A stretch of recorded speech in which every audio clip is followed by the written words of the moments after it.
Magandang araw sa inyong lahat. Ako po si Dr. Maria Sujin Kim.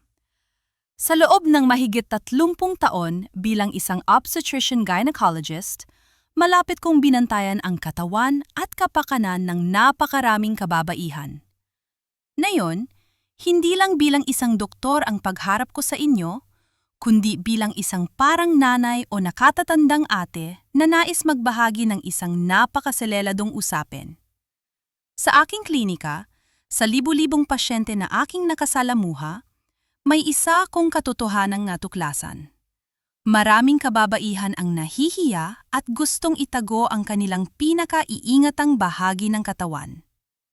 Nasubukan niyo na bang humarap sa salamin pagkatapos maligo?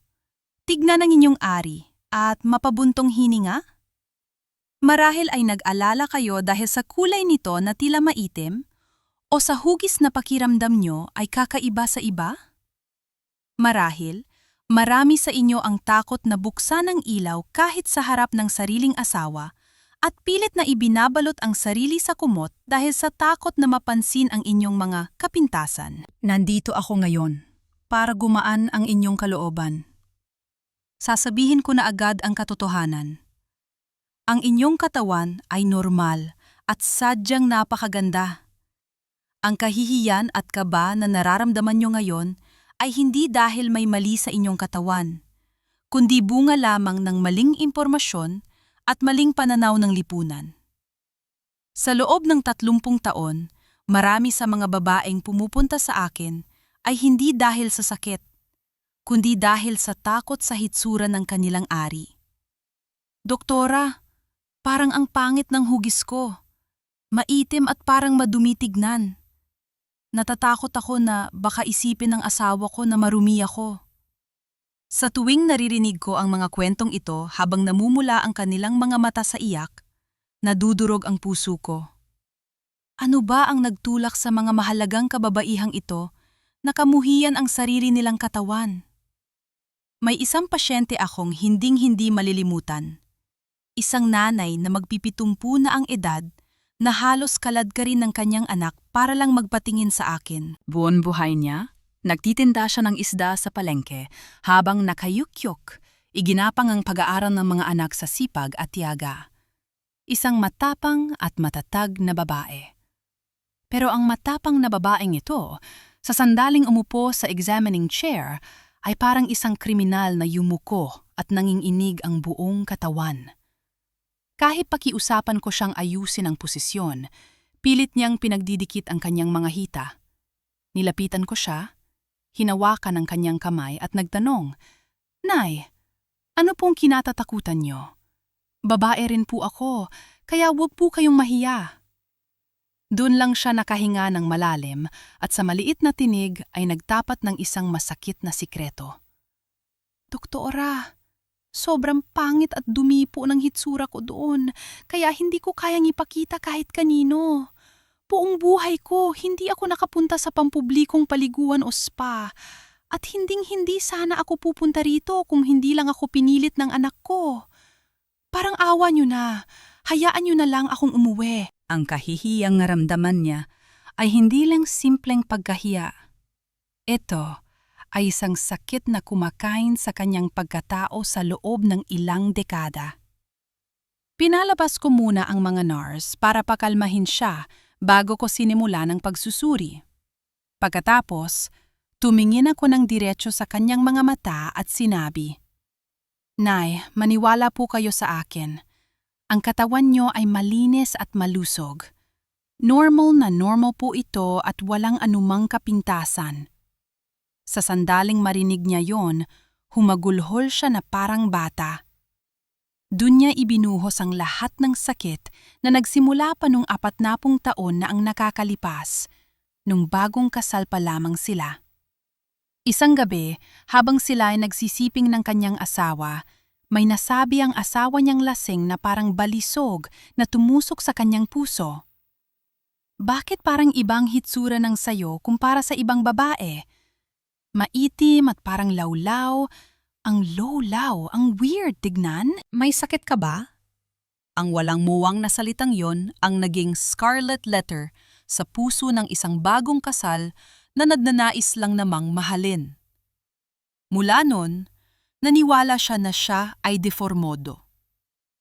Marumi akong babae. Hindi ako karapat-dapat mahalin. Sa loob ng halos 50 taon, nakulong siya sa ganitong kaisipan. Hindi siya kailanman nagbukas ng ilaw sa harap ng asawa at ang pakikipagtalik ay hindi naging ligaya kundi isang uri ng pagpapahirap dahil sa takot na mabuksan ang kanyang pangit na sikreto. Isipin niyo, kahit sa tindi ng sikat ng araw sa Pilipinas, hindi siya nagsusuot ng manipis na damit at laging doble-doble ang saplot para lang maitago ang kanyang katawan. Ganon katindi ang hirap na dinala niya. Mga nanay, ate, dalaga, ang kwentong ito ba ay malayo sa inyo? Marahil may ilan sa inyong nanonood na yon na nasaktan din sa isang salitang binitiwan ng asawa. O baka naman nalinlang kayo ng mga maling impormasyon sa internet o TV na nagsasabing dapat ay parang manika, makinis at kulay rosas ang inyong are para masabing normal. Bilang isang doktor na may 30 taong karanasan, tinitiyak ko sa inyo, walang tamang hugis ang are ng babae. Walang tinatawag na standard. Isipin niyo ang mukha ng tao. May malaking mata, may maliit. May matangos ang ilong, may pango. May makapal ang labi, may manipis. Magkakaiba tayo. Ganito rin ang ating are. Kung may bilyon-bilyong tao sa mundo, may bilyon-bilyon ding iba't ibang hugis at yon ay ayon sa kalikasan. May mga babaeng maliit ang labia, labi ng are, kaya tago ito. At meron namang parang talulot ng bulaklak na medyo nakalawlaw sa labas. Marami rin ang hindi pantay ang laki ng kaliwa at kanan. May maraming kulubot, may kakaunti. Ang lahat ng ito ay perpekto, malusog, at normal ang function. Tignan niyo ang mga puno sa gubat. May tuwid na puno, may baluktot. Dahil ba magkaiba sila, ay mali na ang isa? Hindi po. Iyon ay tinatawag na genetic diversity. Ang inyong katawan ay bunga ng genes mula sa inyong mga magulang. Ito ay inyong natatanging pagkakakilanlan. Noong dumalo ako sa isang international conference, may narinig akong lecture mula sa isang matandang propesor na dalubhasa sa anatomy.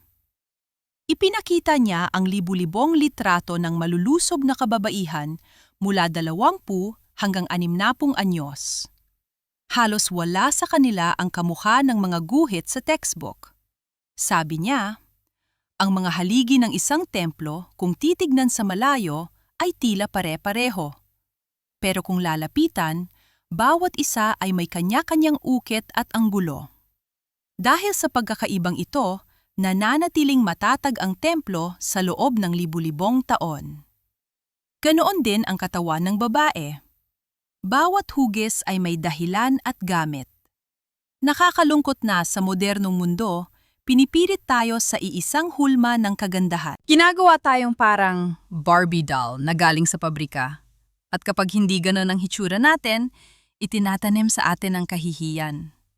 Dahil dito, maraming kababaihan ang nagpapaopera para lang ayusin ang kanilang labia kahit wala naman itong problema.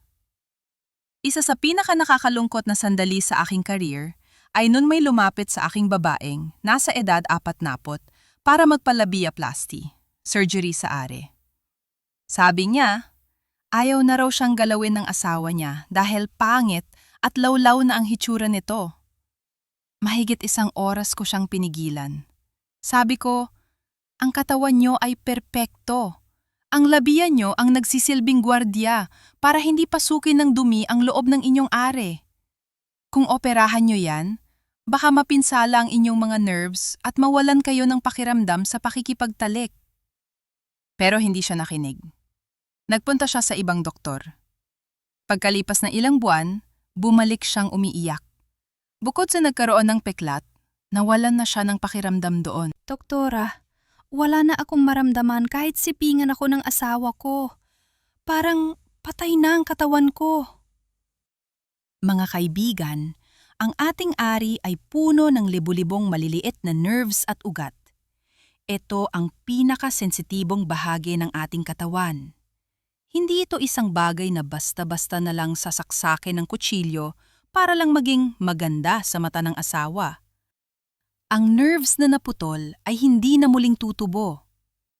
Huwag niyo pong ipagpalit ang panghabang buhay na ligaya bilang babae para lang sa panandaliang ganda ng hitsura.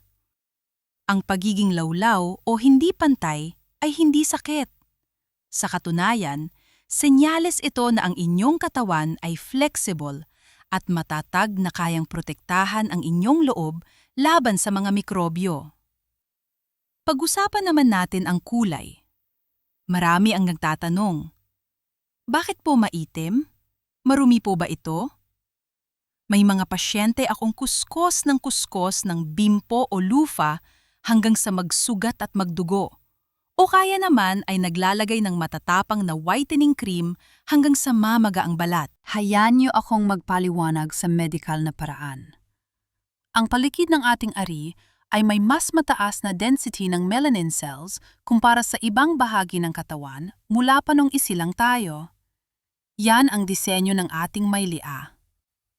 Pagdating ng puberty, dahil sa estrogen, female hormone, lalong nagiging aktibo ang melanin, kaya natural lang na umitim ito.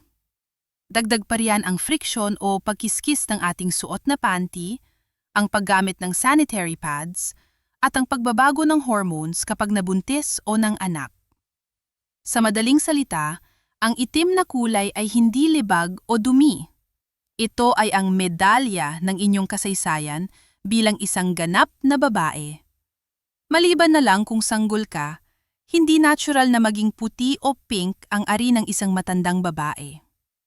Ang pilit na pagpapaputi rito ay paglaban sa kalikasan. Ang pangingitim ay patunay na ang inyong hormones ay gumagana ng maayos at kayo ay malusog. Kaya sa susunod na tumingin kayo sa salamin, huwag na kayong magbuntong hininga. Isipin nyo, dahil maitim ito, ibig sabihin malusog ang aking female hormones. Mahalin nyo ang inyong sarili. Ang katawan nyo ay hindi isang display para sa iba. Ito ay para sa inyo, para sa inyong buhay at pagmamahal. Ngayong naitama na natin ang pananaw sa hitsura, dumako naman tayo sa tamang pag-aalaga o hygiene. Baka mabigla kayo rito dahil ang akala nyo ay tamang paraan ng paglilinis ay yon pa palang sumisira sa inyong katawan. Tignan nyo ang inyong banyo. Meron ba kayong feminine wash na mabango, scented body wash, o kaya ay matapang na sabon? Kapag naliligo ba kayo, kuskus na kuskus kayo hanggang sa loob dahil gusto nyo maging fresh at matanggal ang discharge? Kung oo, itigil nyo na po yan ngayon din. Maraming babae ang natatakot na mangamoy o madumihan kaya sobra-sobra silang maglinis. Pero bilang doktor, nagbabala ako. Hindi yan paglilinis.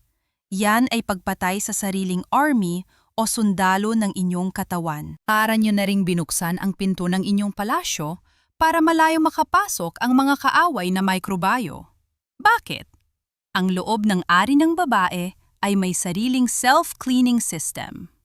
Ito ay isang mahiwagang ecosystem. Ang isang malusog na ari ay dapat may pH level na 3.8 hanggang 4.5. Ito ay acidic.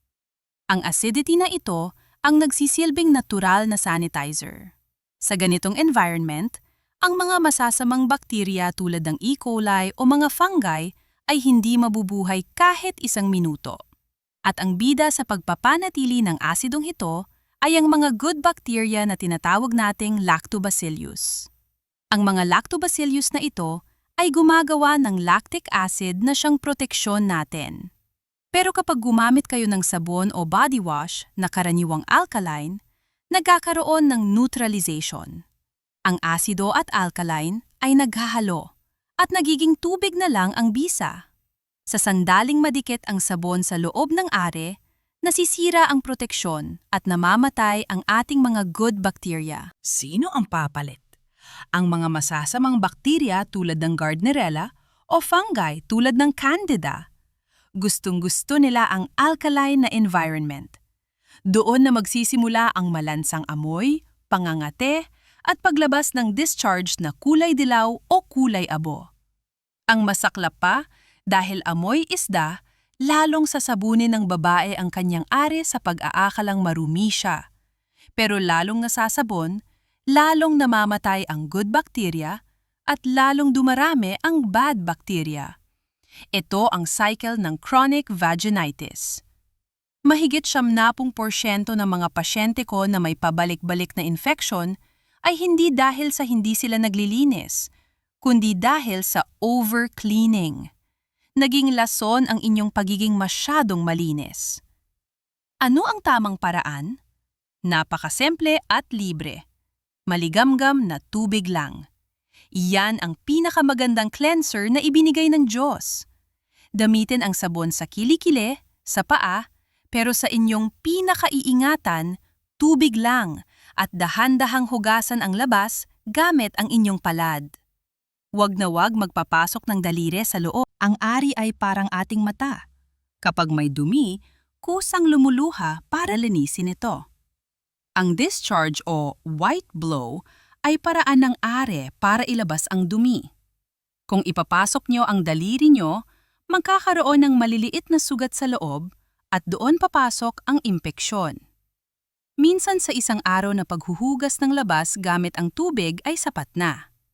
Pagkatapos maghugas, napakahalaga rin ng pagpapatuyo.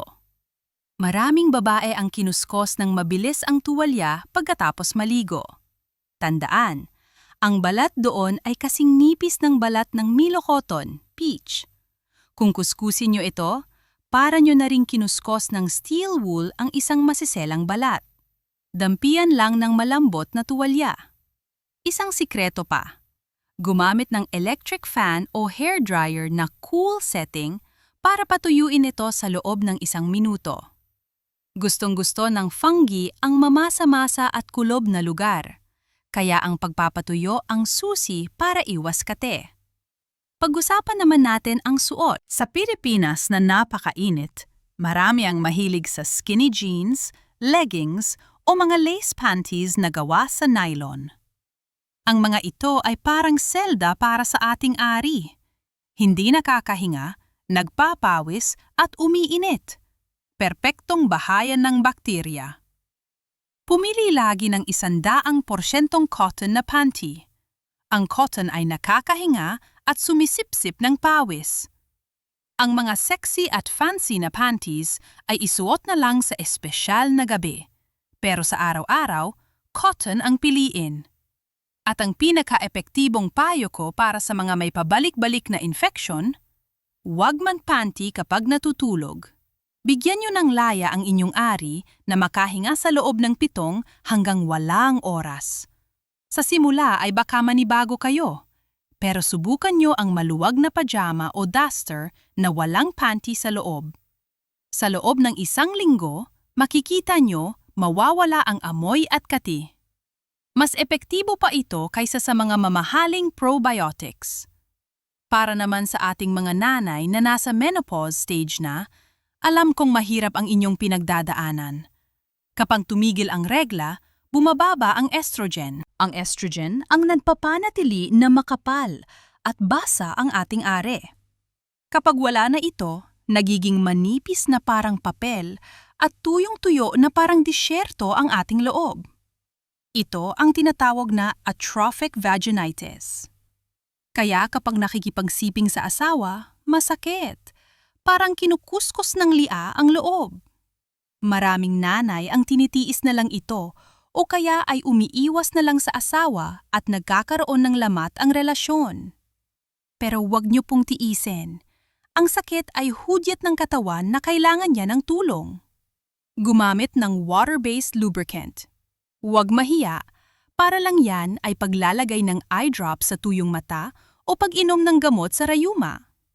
Pero babala, huwag gagamit ng baby oil, petroleum jelly o lotion. Ang langis ay hindi nahuhugasan ng tubig at nagiging sanhi ng impeksyon. Humanap ng lubricant na walang paraben at walang glycerin. Kung sobrang lala ng panunuyo, kumonsulta sa doktor para sa local estrogen therapy. Hindi ito yung iniinom na nakakatakot ang side effects. Ito ay cream o tableta na inilalagay lang sa loob ng ari. Dito lang ito tatalab at hindi kakalat sa buong katawan, kaya ligtas ito. Nakakatulong din ito para hindi pabalik-balik ang inyong UTI at urinary incontinence, pagtagas ng ihi. At huwag kalimutan ang Kegel exercises, para itong pagpigil sa pag-ihi. Higpitan ng muscles sa loob ng 5 segundo, pagkatapos ay i-relax ng 5 segundo. Gawin ito ng 10 beses, 3 beses sa isang araw. Kahit habang naghuhugas ng pinggan o nanonood ng TV, pwede nyo itong gawin. Nakakatulong ito para lumakas ang muscles at maging mas masaya ang inyong sex life. Sa pagkain naman, kumain ng mga pagkaing may phytoestrogen tulad ng tofu, taho, at tokwa. Ang soya ay may natural na sangkap na parang estrogen. At uminom ng maraming tubig. Kung tuyo ang lupa, hindi sapat na sprayan lang ang ibabaw. Kailangang basain ang pinakailalim. Uminom ng walang basong tubig araw-araw. Iwasan ang sobrang kape dahil nakakatuyo ito ng katawan. Bilang panghuli, nais kong ibahagi ang pinakaimportanteng gamot sa lahat. Ang komunikasyon sa asawa. Naalala niyo yung lola na tindera ng isda? Pagkatapos ng aming usapan, nagkaroon siya ng lakas ng loob na kausapin ang kanyang asawa pagkalipas ng 50 taon. Sinabi niya, "Sinta, hindi dahil sa ayaw kita kaya laging patay ang ilaw. Dahil yon sa sinabi mo noon na pangit ang hitsura ko. Natakot ako na baka itaboy mo ako." Alam niyo ba ang sagot ng asawa niya? Umiyak din ang matanda at humingi ng tawad. "Patawarin mo ako. Nasing lang ako noon at wala akong alam. Hindi ko akalain na dinala mo ang sugat na iyon ng 50 taon." Noong gabing yon, sa unang pagkakataon, natulog silang bukas ang ilaw. Sa mga mister na nakikinig, ang katawan ng inyong asawa ay hindi para husgahan.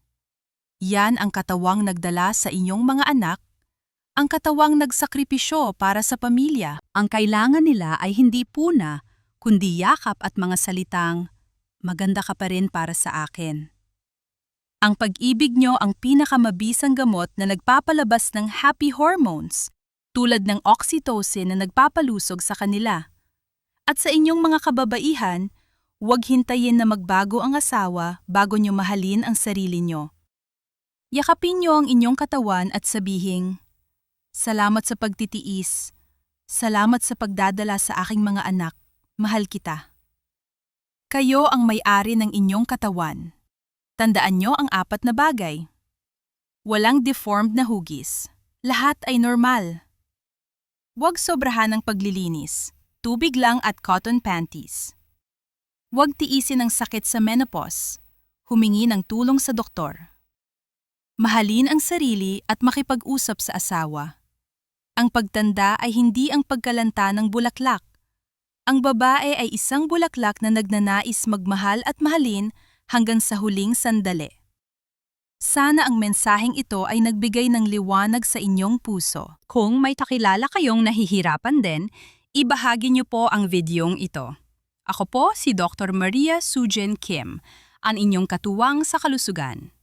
Manatiling malusog, manatiling maganda, at higit sa lahat, maging masaya. Maraming salamat po!